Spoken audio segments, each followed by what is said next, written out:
You're listening to The Audacity Effect, where bold moves, real talk, and zero permission slips are just how we do things. We're Jenna and Kelly, two corporate pros building bigger lives on our terms and helping you do the same. Whether you're launching something new or burning down what no longer fits, we've got stories, strategies, and sarcasm to match. Let's get audacious. Bold moves, real talk, no permission slips. Gotta give them all. Nobody's gonna tell me what to do with this. There is no blueprint, just my audacity. Done with permission. My dreams might need a pivot, might need a new scheme. Call it Audacity Effect. ho, ho, ho. Oh, I love that. Oh, look at you. Are you getting ready for the holidays? Not as ready as you. I know. So my favorite holiday in the whole world is Thanksgiving. I love it so, so much. I love it because of like friends and family and yummy food, great F words, games, karaoke. We never know where that's going to go. It usually ends up with body bruises. But like it's all the fun stuff and no pretense. And so I love holiday Christmas decor and lights and such, but I do not love Christmas as in at all. I don't like the pressure of all Christmas things. The gifts and stuff. Yeah, it's like the obligatory gifts and things like that. And it's not that I don't enjoy gifting other people, because I do. It's actually one of my love languages. But I also don't like that I feel obligated to do so. And so like that is so bothersome to me. And it's really kind of crazy with kids too, like having kids and what you're supposed to get them. Yeah, and all of that stuff. And it becomes, a thing of like, how many gifts am I going to get? Like that kind of feel. So we can talk about those parameters I put in place for that for my daughters growing up, because I was it pissed me off that's because people have nothing. Like that pissed me off. And I was like, there is no way I'm having kids that are walking around here being ingrates, getting stuff like that's not going to happen. But anyway, well, that's a whole nother, and we'll get into that another time. But I'll tell you one of the ways that Christmas stopped being my favorite. Let me tell you. Well, yes. So when Kayla was little, Kayla's first grandchild on both sides. And so when Kayla was little, we would drive to Cleveland for Christmas with family. And up until we left, it was so incredibly stressful because I was working and I had to get everything together in the house. Yes, we had a Christmas decor. I would either try to take it down right before we left or know that I have to take it down as soon as we got back because we're coming back after the new year and all the things, and we start work and all the things, right? So that whole stress part. And then it was like getting all the gifts together because we were going. I was going to say you had to bring all the presents, right? Yeah, bring all the gifts together, bring all the gifts, get those together, make sure you have those and all of that packed up. Not to mention packing up a baby and all the things that come with that. And oh yeah, me too. And it's winter. And it was just so freaking stressful. Yeah. And then we drive there because we have all this stuff with us and there's no way we're flying with all of these things. And like we get there and then it would be days of like in and out of people's houses, seeing people, doing things, blah, blah, blah, blah, blah, so much.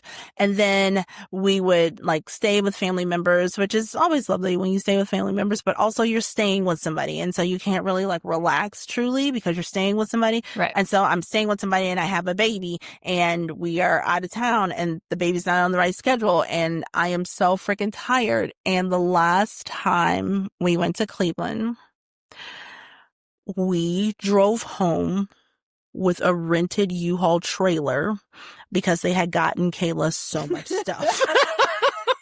Oh my God. And so I had to put up some boundaries. Yeah. In going to Cleveland for the holidays because I was like, I am never again having to rent a trailer to bring home like a ginormous rocker and like a huge, like the horse rocker situation for her room. What? Why would she have that? Why would she not? That sounds fun. Oh my God. And the huge, like big house, but not Barbie because she was too little for Barbie, but they had other kinds of like doll houses. Yeah. Like what? Like it was insane. And so my family, my mother and her other grandparents too. Like the grandparents are just out of control. And so it made me like, one, I was exhausted. I never enjoyed my time. Yeah. Because I was so tired. And then when I got back, I had 2 days and I was starting work again. Yep. And so I love that today we're talking about the holidays and family and how that looks for us. Yeah. Huh. Yeah. So with Thanksgiving, that's one of the reasons why I haven't been to Cleveland for a little bit for Thanksgiving. My extended family is ginormous. Like it's insanely large family. And like you wouldn't believe how big. Like we like rent spaces to have Thanksgiving. Like a ballpark number. What are we talking? Like a small Thanksgiving gathering is like 100 people. Oh my God. It's just a lot. It's a lot. So my family is so big that until I went to college, I did not know there was another size of birthday cake other than a sheet cake. Because on a random Wednesday, your birthday falls on, 50 people are over. It's a lot. So Thanksgiving in particular, because it's my favorite holiday, I had to really put the kibosh on a lot of things because it's stressful. Yeah. Being around family, especially during the holidays for me. Yeah, there's a lot of ritual and routine and expectations that are there that maybe wouldn't be normally, or things that are there normally are maybe exacerbated because it's the holidays. So there's, again, tradition and supposed tos and shoulds. So many supposed tos and shoulds. And that stopped working for me. And it stopped working for me when I realized I actually didn't have to do them.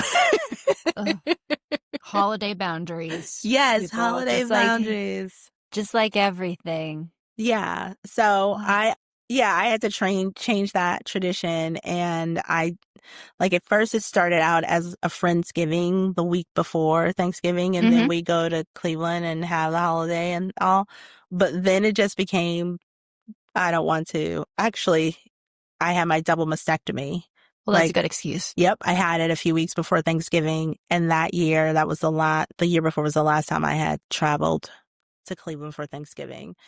And once I started, I was like, well, this is that's nice, isn't it? Like, you don't have to do that. So yeah, that's how that happened for me. How about you? What holidays like for you? I like them. They were always fun. I have great childhood memories of Thanksgiving and Christmas. One of my favorite funny Christmas memories is my dad did this thing that he thought was hilarious where he stole things from our room and wrapped them up and put them under the tree and mixed them in with the other presents. And we would open them and I'd be like, I think I already have this. And he'd be like, ha, ha, ha, ha. Yeah, it's kind of funny now, but nobody tell him. I mean, as an adult now, and I think my mom did a lot. She likes Christmas, but like my grandma always did a lot. They always had parties. They had people coming and going all the time, like 5 kids in a tiny house and then tons of relatives. And she just always made it very magical. And so I think from having conversations with my mom, like I think and when we were little, she wanted it to be that way. But I think she also maybe struggled with figuring out like, what does her Christmas look like? What does she want her holidays to look like? Yeah. And so I think that's very common and that we just kind of, especially at holidays, right? Like we just feel like we need to continue the traditions. And some of that's great. I love some of it. But you don't always have to. And I just looking back on, when I was a kid, I thought it was great. But now, there was always like dinners or families or a bunch of people over. And I'm like, I don't know how you did all of that. That's a lot. Yeah. So I love that you pointed that out. So yeah, that was the big thing for me, like the putting of the boundaries and creating my own traditions, my own traditions for my family. But one of the things, like I do like to have a lot of people over, but it looks completely different than it did with my family because I don't know. It always felt like a lot of stress and being around family, especially living out of town and Yes. going in Everybody town. wants to see you, which is great, but also I'm overstimulated. Yes, I'm overstimulated. So, a couple of boundaries that I put in place, and I guess we start talking about boundaries and what they look like for the holiday season. Mhm. So for me, when I traveled, I stopped staying with family members and stayed at a hotel. Yep. And that was big because I needed to decompress. Yes. Have your own space. Have my own space. And also, my family is large and consuming. And so you just, like, when you're in it, like, you've been around my parents. Yeah, it reminds me of my family, so that's why I feel very at home. Yes, your it's very, family. they are the most wonderful people, and they take over everything. What's that game? Yes, left, right, center. Yeah, that was my fun. God, that was so much fun. We're doing that. I should look it up. But they just, like, it's consuming, and so I started staying in a hotel just to decompress because that is not my life anymore. Yeah, and coming back into it is a lot. Also, though, like, not everybody's personality is one that you like being around. And maybe you didn't like it so much as a kid, but as an adult, you find that you really don't like it. And now you have a choice. So what kind of advice would you give for people that are around family members that they'd rather not be around? Minimize it. No, I think it depends on how integrated they are, I guess, with the rest of your family. Like, if you're home visiting and you just hate your brother, but he's going to be around, which I don't hate my brother, by the way, but if you did, that one is hard. I think sometimes you probably have to bite your tongue. Sometimes you can calmly say, I think it depends on why you don't like that person. Like, is it just that they chew loudly? And it's because my brother and my dad slurp their coffee and make mouth noises, and so I am comfortable enough with them that I can just be like, oh my God, what is wrong with you? I have to leave. Like, I have to go in a different room. So that's how I deal with that. Yeah. I don't know. I think this is great that we're talking about it because I guess I would have just endured it previously. There's not like a ton of.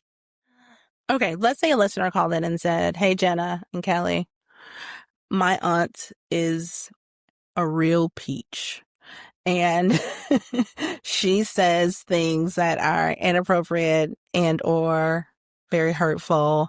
And when I'm around her, I feel all the things I felt when I was a kid around her as an adult. And she is going to be at Thanksgiving this year.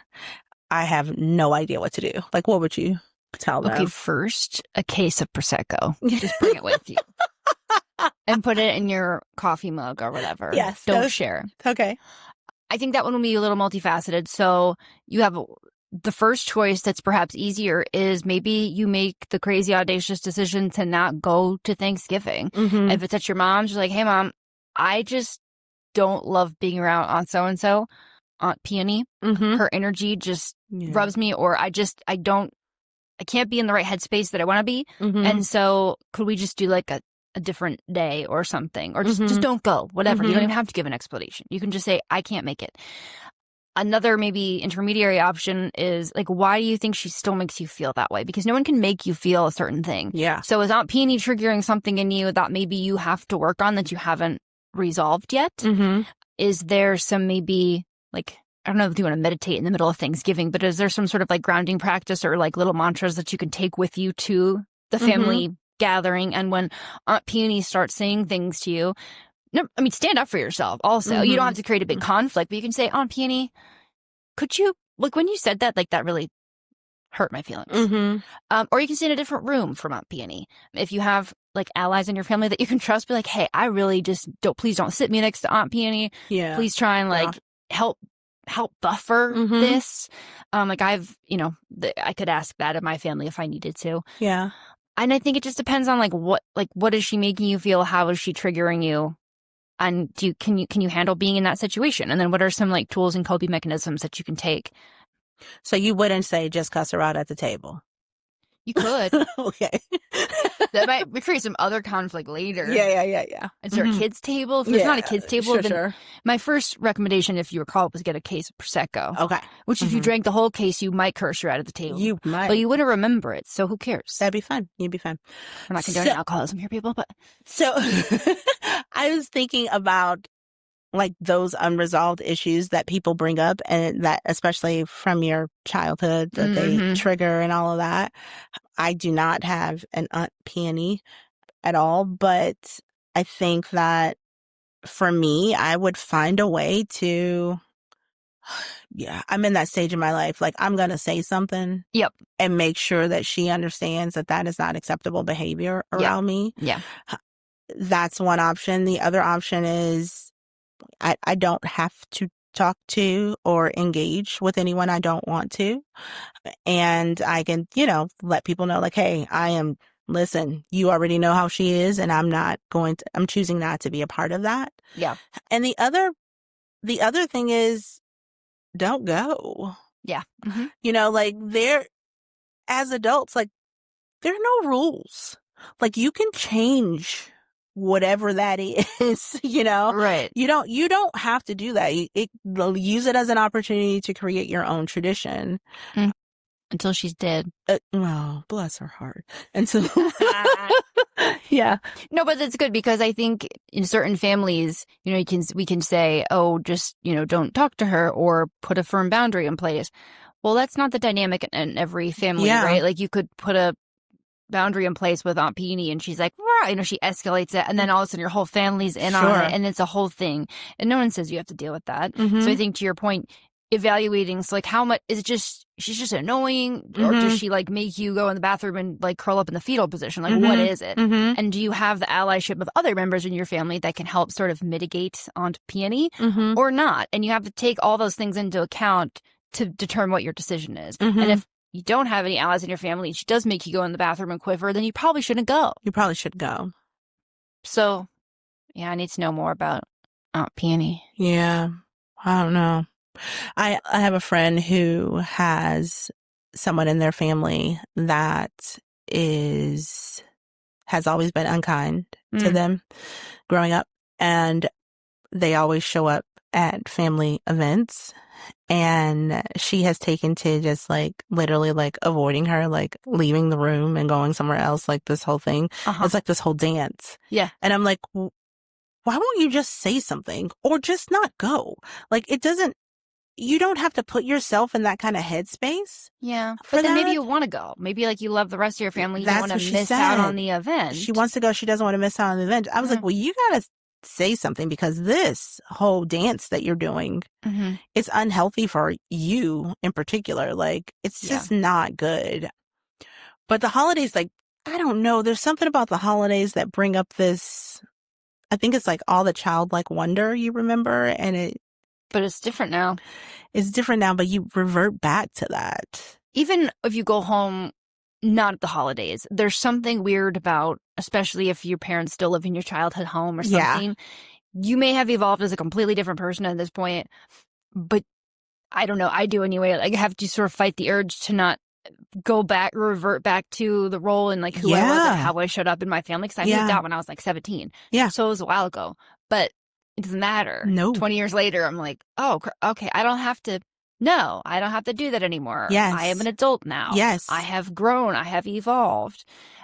And Yeah. that's hard. It's almost like you have to stay in your body and like be present. Yeah. Like, I don't even have to be at home. Like, even if like I'm somewhere with my family, like I revert into the role that I was assigned in my family. And, and so like, it's a matter of reminding myself like, oh yeah, I don't have to subscribe to this anymore. Yep.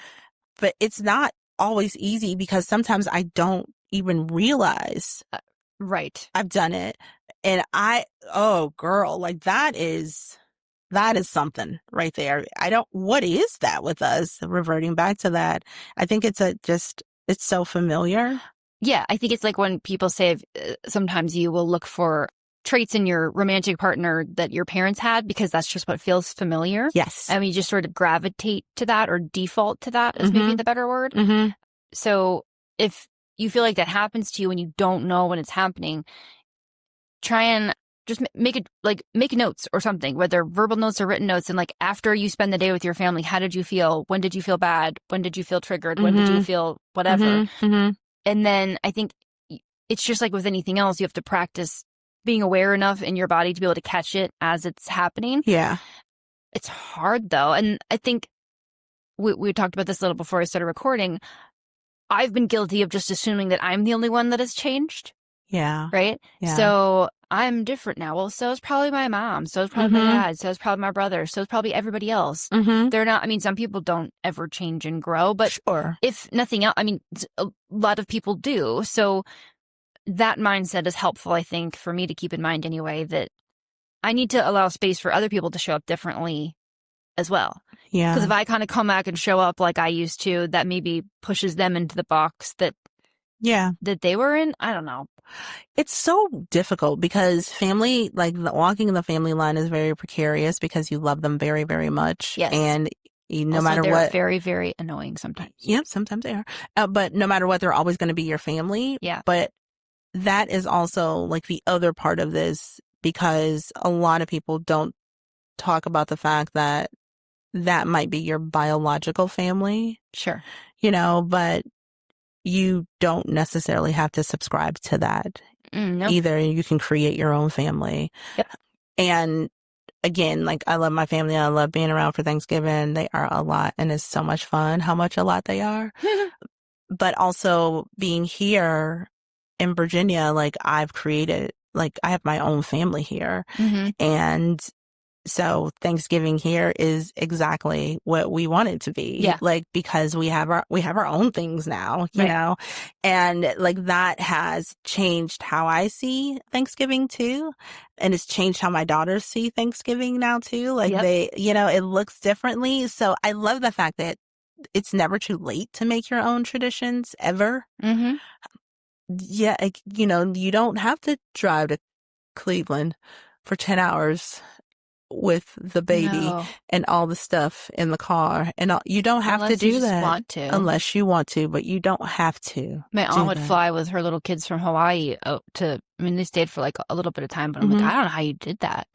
I will say I have been fortunate that I really haven't felt guilt for my family about not coming home. I think they've done a good job of making me feel missed. Like they're disappointed that I'm not there. Yeah. But they're like, you have a bunch of animals, traveling over the holidays sucks, no problem. So that's nice. Yeah. It was definitely an expectation for me from my family. Like they absolutely expected me. Yeah. And when I look back on it, I'm like, it was just 3, sometimes 4 of us. When Kendall came along, it was 4 of us. And it's, not that many. Y'all could just come here and hang out. Like, you know what I mean? So, but yeah, there was definitely that expectation. But once I set that boundary, like they were very understanding and good about it and start coming here more often too. But I had to decide and set the boundary. It's just like with anything else, right? I think we project not just families, but in everything, we just assume that the other people have ill intent, or we assume that we know how they're going to handle it. But have we given them a chance to handle it? And have we spoken up and said, hey, I love you guys so much. It is so stressful for me to come home. Could we do Christmas a different time? Could I come home a different time? And some of you have terrible families and they will have a whole terrible time about that. And that won't be acceptable. And that's much harder to deal with. So I acknowledge that. But if they're that bad, they're probably a giant pain in your butt already anyway. So maybe also just like say the thing. And I don't like when people are uncomfortable. It's like the people pleasing thing. I don't want people to be unhappy. So I had to figure out how to create space for me saying like, hey, I'm not coming home for Christmas, Mom. And to let her be both understanding of that and also disappointed. Yeah. Let her have her feelings. Right. Yeah. Like, cause I want that reciprocally. So I have to be able to give that too. Cause being an adult child is sometimes it's weird. It is a different animal. It's so weird. Hey, try being an adult child and having your own child. Yeah. Oh, it's so weird. It's already weird enough. So Yeah, it is. It's a weird thing, and you think you should say stuff, but you're not quite sure. Can I say that? Or yeah, I feel this way, but is that appropriate at this point? Right. Because it would be appropriate if you weren't here, but now is it appropriate? You know what I mean? It's just it's so different. It's so crazy being an adult child. Yes. Yeah. It's just a lot when you're not in that role anymore. I don't know. But it's not all bad. No, So, it's wonderful sometimes. like you said, most times. making your own traditions. And I like to extract some of the traditions that we had growing up. And one of the things that all my family really did, my mom did it, my grandma, my aunts, they would always invite whoever over for Thanksgiving or Christmas. Like there was like older people at church that didn't have anywhere to go, or people that didn't have a big family. If it was couples, it was little, like it was always very open, warm, and welcoming. Yes. And I love that. And I like to recreate that when I can. Like when we have hosted Christmas or Thanksgiving, it's always, hey, anybody come. I don't care if I know you, as long as you're not like a weird robber or something, like, friend of a friend, like, please come, Yes. Because I think that was really, I'm sitting here kind of talking about how stressful family can be, but then on the flip side of that, some people don't have any family. And that's something else to be aware of, like setting boundaries and stuff is important, but also quite lucky to have such a big, crazy, chaotic family and loves you. Do not downplay how fortunate I am to have that as a family. Yeah, to be true at once. Exactly. Right? Yes, that's it. That's exactly it. And also that because I created this space here and I'm so far away from them, it's a different feeling for me now, and it is overwhelmingly beautiful and exhausting. And I need a minute when I leave because I really have to decompress from all of that.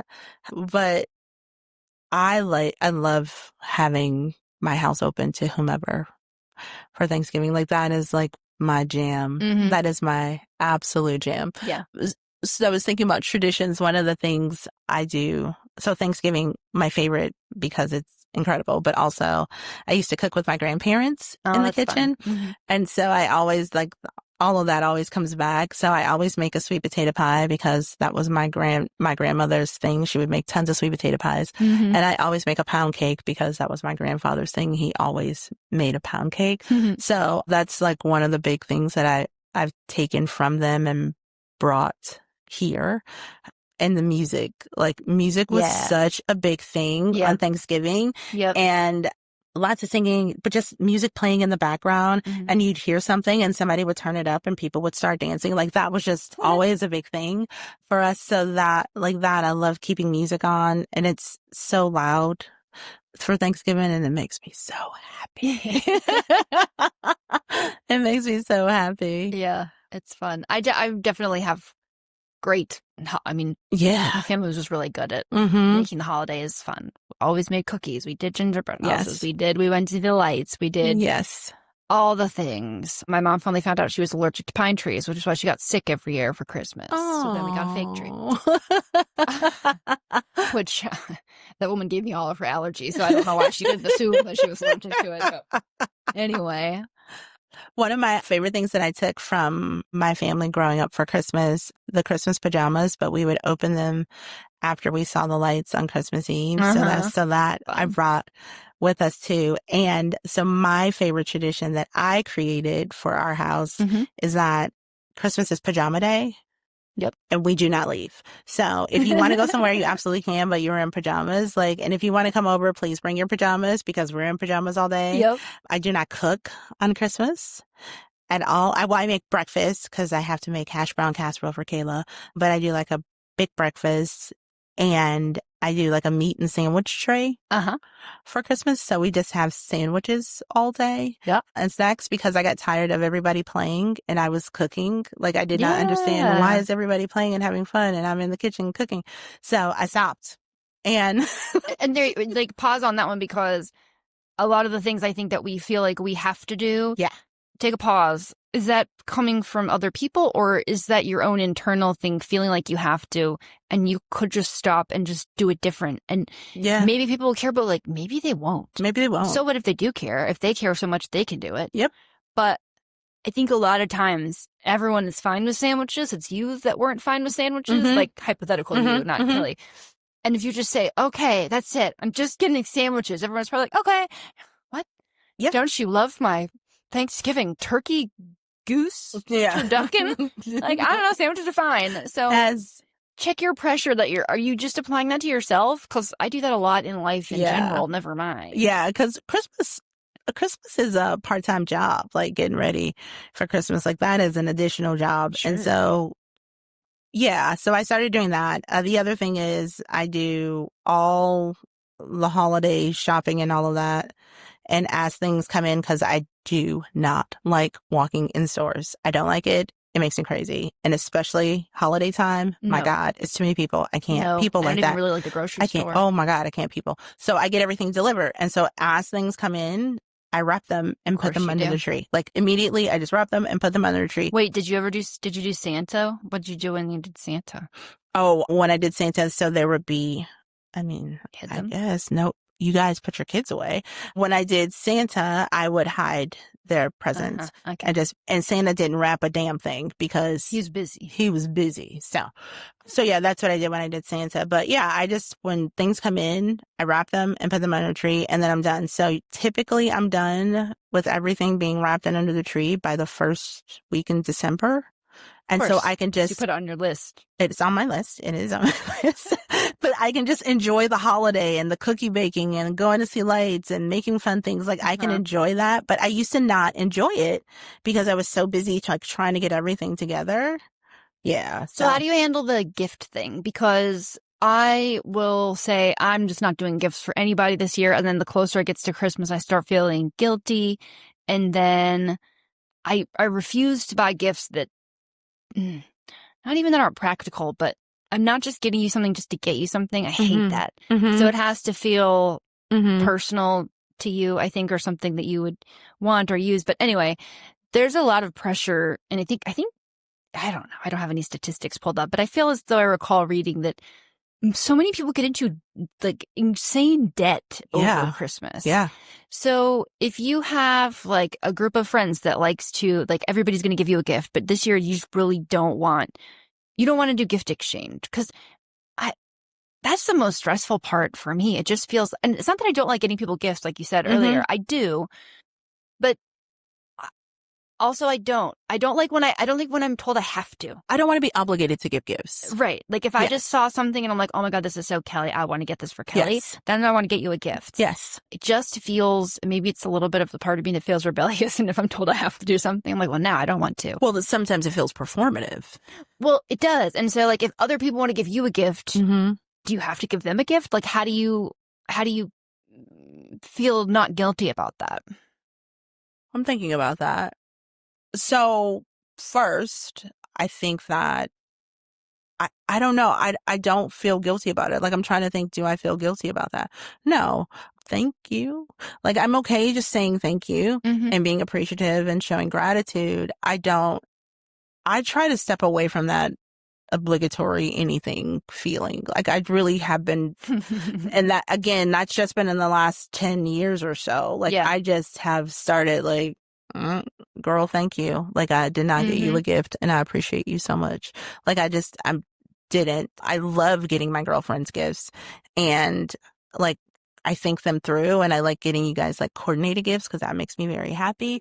Like very good at gifts. I love doing that, but I love doing that because I love doing that, not because I'm anticipating a gift. And so that feeling is projected, I think, on other people. Like I'm assuming that you're giving me a gift because you want to, not because there's an anticipation that I give you something back. Sure. But that's you. It is.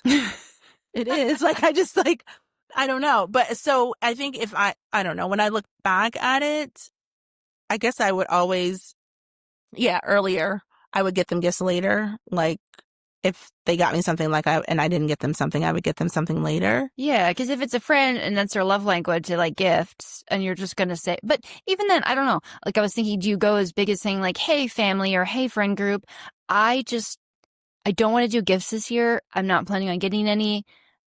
I don't expect any from you. I would just like to celebrate with you this holiday season. Yeah. And I think especially this holiday season, I think that's most appropriate because hello is expensive. And again, in this economy, I could say that for anything in this economy. But yeah, I think that especially now, like I think that is way appropriate. Yeah. We all had Christmas brunch here last year. That was great. And it was perfect. And so I think for me, like that, I would rather do that than have a gift exchange. And I would like that feels good. So I think you can absolutely say that. And your friends are your friends. And some people are just going to get you a gift because they want to get you a gift. Yeah. And that's fine. And I think, again, maybe this comes from my Enneagram 6-ness. Yeah. But I just always assume the worst case scenario. Like maybe other people are feeling that too and maybe speaking up and saying, hey, I love all you guys so much. I would love to spend time with you. I just am doing like a no gift year this year. So, and maybe other people are feeling the same way. And by you saying that, they're like, oh God, thank God you said Gives that. them permission. Yeah. We're doing it this year. Okay. We're doing no gift year. I like We're it. sending out the text. Yep. Okay.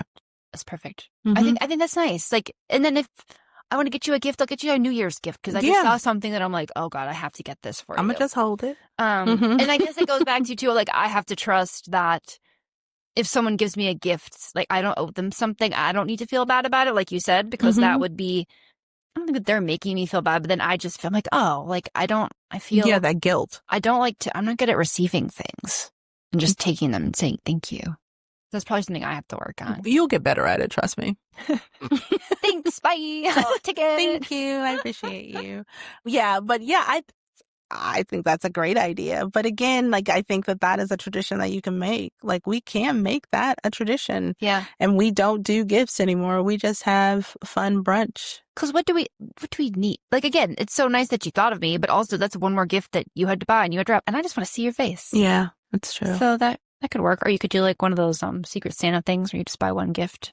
That turns into something. It does. Somebody always overdoes it. Somebody overdoes it. Or like, you got me this? Like, why did you get that? Why are you coming in here with this big basket? What is happening? I have this one little thing and you have this big basket. We said $5. Yeah, like this doesn't feel good. This doesn't feel, yeah, no. I think that always turns into a thing. Unless you do the white elephant. That's fun.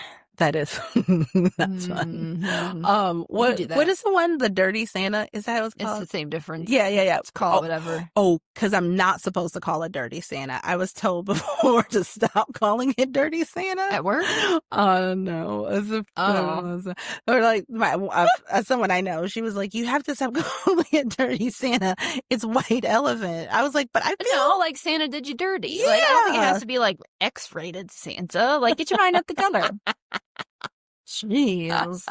Oh my gosh. Okay, you guys, what are you doing this holiday season? Well, what are you doing or not doing this holiday season? And I only know we've just always celebrated Christmas. So I don't, if you celebrate Hanukkah or Kwanzaa or other holiday or don't celebrate at all, does that change anything for you? Or are these themes still the same? Like, does it matter what you celebrate? Is it really just like the family dynamic and expectation?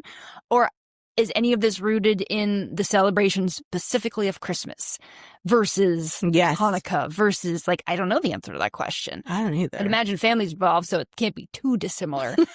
But I don't have that as factual information. So if you celebrate something that's not Christmas, I would also love to hear. We would also like you to tell us that. Like, does it show up differently? Yeah, does it show up differently? I'm curious to know what that looks like. For those that don't celebrate Christmas as well. Yeah. You know, and also well, I don't know when we're gonna, but let's talk a little bit about Thanksgiving too. Like, what do you love about it and didn't do this year or are going to do this year that you used to? And I want to hear your favorite traditions that you've made for yourself, like Kelly was saying, because I might want to borrow some of them. Yeah. I mean, listen, a meat and cheese tray is excellent for Christmas. Yep. Nobody's cooking. Just Nobody's slap the meat between the buns. Yep. Just making sandwiches all day. Dirty Santa. Dirty Santa. Meat between the buns. All right, you guys. Happy meat and bun eating. Oh my God. Later, daters.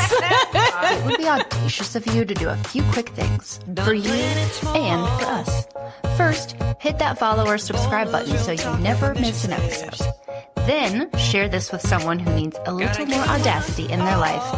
And if you're feeling generous, leave us a review and a 5-star rating. It helps way more than you think. Want more? Head to theaudacityeffect.com for episodes, our favorite things, and merch. And don't be a stranger, come hang out on IG at @the_audacity_effect. Might need a new skin.